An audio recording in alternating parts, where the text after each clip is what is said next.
ہندو کی ایک ایسی رسم جس کے بارے میں جان کر آپ مسلمان ہونے پر فخر کریں گے۔ دنیا کے مختلف ملکوں میں مختلف قسم کے رواج پائے جاتے ہیں، لیکن ہمارے ساتھی ملک ہندوستان میں ایسے عجیب و غریب قسم کے رواج پائے جاتے ہیں جس کی مثال کہیں اور ملنا مشکل ہے۔ ایک ایسا عجیب ریاست مدھیہ پردیش میں بسنے والے گونڈ قبیلہ ہے جہاں کسی بھی خاتون کو بیوہ نہیں رہنے دیا جاتا، اس کی شادی اپنے ہی پوتے سے کیوں نہ کرنا پڑے۔ انڈیا اخبار کے مطابق اس قبیلے کی روایت ہے کہ کوئی بھی خاتون بیوہ نہیں رہے گی۔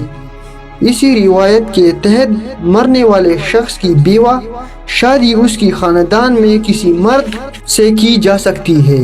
اگر مرنے والے کا بھائی یا کزن وغیرہ ہے تو اس سے شادی ہو، ورنہ خاندان کے کسی بچے سے ان کی شادی کی جاتی ہے، اور اگر خاندان میں کوئی بچہ نہ ہو تو اس صورت میں کسی دیگر خاندان کے خاتون بیوہ کو چاندی چوڑیوں کا تحفہ دیتی ہے اور ایسے اپنے گھر لے جاتی ہے، اور یوں ایک شوہر کا دوسرے کا بھی شوہر بن جاتا ہے۔ گونڈ قبیلے کے گاؤں بہانگا سے تعلق رکھنے والا شخص راج دیون نے بتایا کہ جب اس کے دادا کا انتقال ہوا تو محض 6 سال کا تھا۔ اس کی بیوہ دادی سے شادی کے لیے کوئی بھی مرد موجود نہیں تھا، لہٰذا اس کے دادا موت کے 9 دن بعد فیصلہ کیا گیا کہ بیوہ دادی چامری بائی کی شادی 6 سالہ پوتے سے ہوئی۔ راج دیون کہہ رہا ہے کہ اس رسم کو ناتی پوتوں کا نام دیا جاتا، جس کی تحت اس کی شادی دادی کے ساتھ ہو گئی۔ راج دیون نے بتایا کہ جب وہ جوان ہوا تو اس نے ایک عورت سے شادی کر لی، مگر جب تک اس کی دادی زندہ رہی وہ عورت دوسری بیوی کے طور پر زندگی گزارتی رہی۔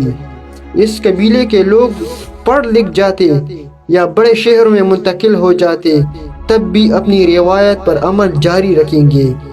قبائلی رہنما سادات سنگھ کا کہنا تھا کہ وہ گاؤں کے 2 نوجوان دہلی شہر میں ڈاکٹر کے عہدے پر موجود ہے۔